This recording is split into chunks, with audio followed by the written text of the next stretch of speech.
So Forever Tulip asks, I was just curious if maybe you could do a video, if you haven't already, about how you came about teaching in South Korea.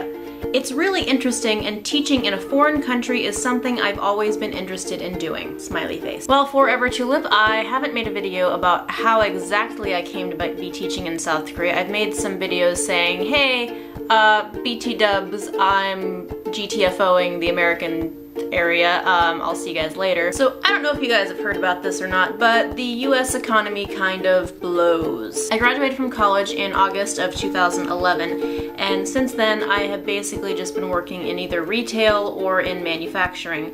Two things that I know for a fact I did not go to college to do. I studied journalism and meteorology when I was in college, which means that I'm a pretty niche market, and it's really competitive in the American news media right now because everything is downsizing as we're all moving to an online media rather than print or even television. So for a long time I was just kind of sending out hundreds and hundreds and hundreds and hundreds and hundreds of resumes and hoping that somebody eventually might say, hey, we'd like to interview you, and then inevitably never give me the job. Which is why for the better part of 2 years I had been living at home with my parents because I had a lot of student loans to pay off. I still have a lot of student loans to pay off, and I was working minimum wage jobs. And I don't know if you guys noticed, but I was pretty depressed for the majority of the last 2 years because it's a really hard blow on the self-esteem to just not be accepted in any jobs, being told you're not good enough, being, you know, this or that or the other. So many other people are also in the position that I was in and will be in when I return to the US, that you pretty much know that anybody between the ages of 18 and 35 maybe are probably depressed and feeling pretty low self-esteem and etc, etc. So one of those people who was also having trouble finding a steady income in the post-Great Recession American economy was my friend Caitlin. I don't think you guys have actually met Caitlin. I probably have talked about her at one point or another, but you meet her actually later this year when I go to visit her in Japan. Why am I going to visit her in Japan? Because she is also an ESL teacher. Spring of 2012, Caitlin decided to take a class on how to be an ESL teacher. And then in July, she accepted a position in Taipei, so she spent the next year in Taiwan. Jump to last January when I was laid off from my job again, and I was just kind of feeling sorry for myself and bummed around, and I talked to Caitlin at one point on Skype, and she was asking me how I was doing, and I said, I'm pretty shitty. I just lost my job again. And she was like, why don't you just do what I'm doing? And I said, well, how do you do that? And she said, just go to oxfordseminars.com and see when the next classes are, go to an information session, see if that's what you want to do, and if you want to, sign up and it'll be great, and if you don't, then at least, you know, you just did something, you got out of the house for a couple of hours. So I did. I went to this information seminar and I met the teacher that I would be working with. I started in March, and all through March I took a class on how to be an ESL teacher. Also in March is when I started substitute teaching. I got my substitute teaching license, and I found out that I actually really liked teaching. I mean, to the extent that I was actually teaching, you know, being a substitute is just like, here, take this thing and do that, and then I will grade it, or I will leave it for your teacher to grade, and, you know, just something like that. But I enjoyed what I was doing. The minimal amount of teaching that I did get to do, I really liked. I got to substitute at my old high school, which is super weird. I got kind of a feel of what it was like to be in a classroom, and it was kind of nice that I got like this little crash course on what to expect and classroom management behaviors and how to just generally behave and dress and get everything going. It was a nice like preparation for what I have now started to do. So May started my intense search for a job just in general. I got a job working at JCPenney's to just kind of get myself going, or at least to pay off my bills. So it took me a little while to get an actual job, the job that I have now. I traveled to interviews. I went to Columbus a couple of times for like these major like mass hunting, headhunting searches, and that was really kind of weird. I did a lot of Skype interviews, I did some long distance telephone interviews, and finally in August I talked to my current principal, and we were on the phone for like 3 hours, and I felt really comfortable talking to him, and I felt more comfortable talking to him than I had with any other job interview that I had had so far. I don't know if it's because I had done so many at that point that I was just like, oh, I'm just gonna roll with it, or if like we actually had a good connection. But he offered me the job the next day, and I signed a contract on August 21st, and I was told you will be leaving on November 15th. That didn't happen because the bureaucracy. I left on November 22nd, and I've been here for almost 2 months now, and that's kind of crazy to think about. So that's the basic, how did you get here? But let me go into a little bit more detail. I went through Oxford seminars. They were really good. It's a month-long course, not even that, because you'd go on the weekends and you do 8 hours a day, Saturday and Sunday, and then through the week you do whatever homework you need to get done, and studying and reading up and researching and planning your lesson plans and all that stuff. And it was super fun. Like, the first week was just kind of a drag because that's when you do the most intense like homework and coursework and everything like that. But like, it was just so nice to be in a classroom setting again, but with people who had life experience and were like kind of into the same traveling and trying to make the world a better place, and like trying to just go somewhere new with your life and do new things and be adventurous and all that. So what it is, Oxford Seminars offers a 100-hour certificate, which is what people are looking for these days because it's like shows more dedication than a 60 or 80-hour course.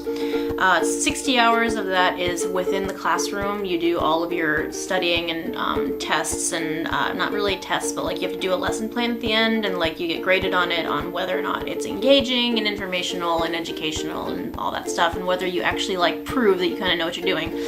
And then the other 40 hours comes with a grammar intensive course afterwards, and you get 3 months to do that online. And that was so hard because you're doing all this stuff, you're doing it online, and you're like, I don't remember any of this. I don't remember ever learning it. And you realize that you learned all of these things in like kindergarten and first grade and second grade, and you've been building upon it ever since. So you know how to construct a sentence correctly, and you know like, okay, yeah, that makes sense, but I didn't know there was an actual name for it. You did at one point, but it's so far down in the knowledge pyramid that you're just, it's super hard. The other reason why I went through Oxford Seminars, besides the fact that since I went through Caitlin, I got a discount on it, I also was able to, they give you lifetime placement services. That's something else that you're paying for aside from your books and the classroom itself. You're paying for a lifetime of people, a team you are going to work with who will like find you places to work.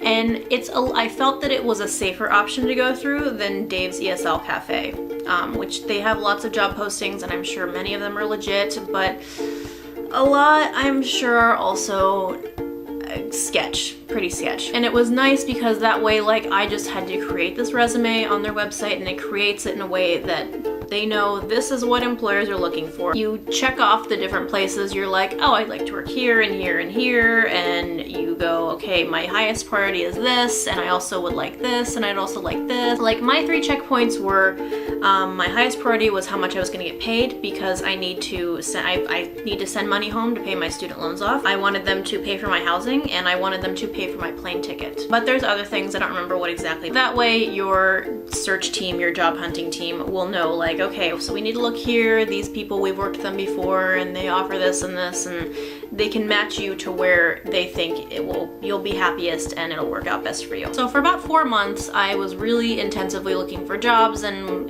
interviewing with places and talking to different people, and I almost had a couple of jobs lined up, but something would fall through. Either they wanted me too soon and I didn't have my paperwork ready and I wasn't ready to go yet. Because it's one thing to say, yeah, I'm gonna move to another country sometime this year, and it's a completely different thing to go, oh yeah, I'm gonna move next month.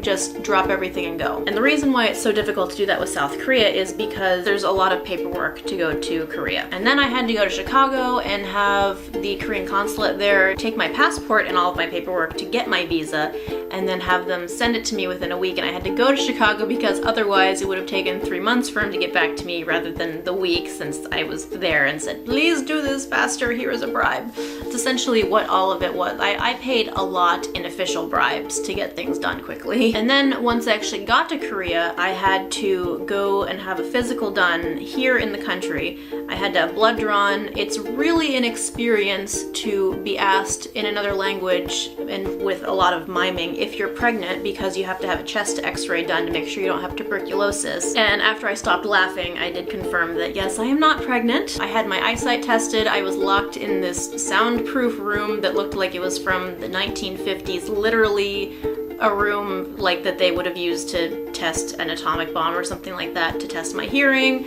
I was tested for color blindness, height, weight, my bust was measured. That was super weird. There's a whole lot of stuff went into me getting my alien registration card done. But yeah, that's kind of the entire story, omitting some personalized details that I'm just not going to talk about on the internet. But yeah, it's for some countries, it's really easy to just go. For Caitlin going to Taiwan, all she needed was like $100 to pay them to give her an alien registration card, and like that's kind of it. And she needed no paperwork. I needed extra special paperwork just because of South Korean immigration laws. You do need to have your bachelor's degree in order to do that, and it can be a bachelor's degree in anything. It does not have to be a bachelor's degree in teaching. Obviously, one of the classmates that I was with, he was retiring from his profession as a gastrointestinal surgeon, and he was just like, I'm gonna spend my retirement traveling the world. There are contracts available that are 3 months, that are 6 months, that are a year long, that are more than a year long. I have a year contract. And yeah, like I said,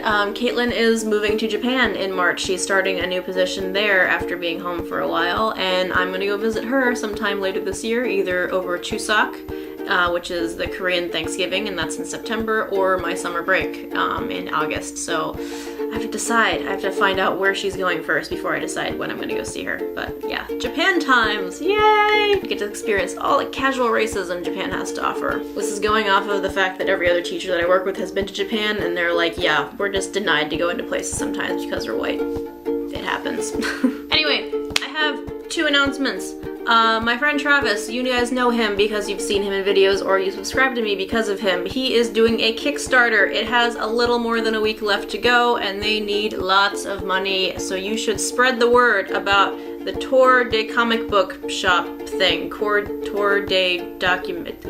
They're going around the country and filming a documentary about comic book shops because he's a huge nerd who is obsessed with comic books. And he needs money, so the Kickstarter, and there's some really sweet prizes, and you should go and donate all of the monies and, you know, help them out with this because it's a really cool idea, and I've seen some ideas for what they want to do with it, and it's pretty sweet. So go and do that. He's really excited about it. There's a link down below. There's links to everything. I have so much information for you guys down in the doobly-doo. Just go and do that. Second announcement. So Sailor Says, I have up to the 29th, so next Wednesday is the last pre-recorded episode for Sailor Says that I have up right now. On the 29th, the 20th anniversary memorial tribute CD is going to drop. On the 29th, I am going to get this CD, and then I'm not going to listen to it because I want to record myself listening to it and like clip together my reactions. I have heard the preview for it, and I'm so excited that Tommy Heavenly 6 did a cover of La Soldier. It is my favorite song. They are my favorite Japanese punk band, and I'm sold just on that alone, so I want to like listen to it and kind of critique because I've been listening to all these songs for years, and so I really like, I know them, and I want to see like how they change them in full. I might just do all of February and just do like clips or cuts of me listening to the songs, and then like have the songs themselves running in the background. So yeah, we'll see what we're gonna do, but there's definitely going to be 20th anniversary tribute review. I'm gonna do that because you guys seem to like the La Reconquista review pretty well. Those are my plans. So go donate to Travis, and I'm gonna listen to Sailor Moon music and cry about it and die and flail, and yeah, so this was a really long video. Alright, talk to you guys later. Bye!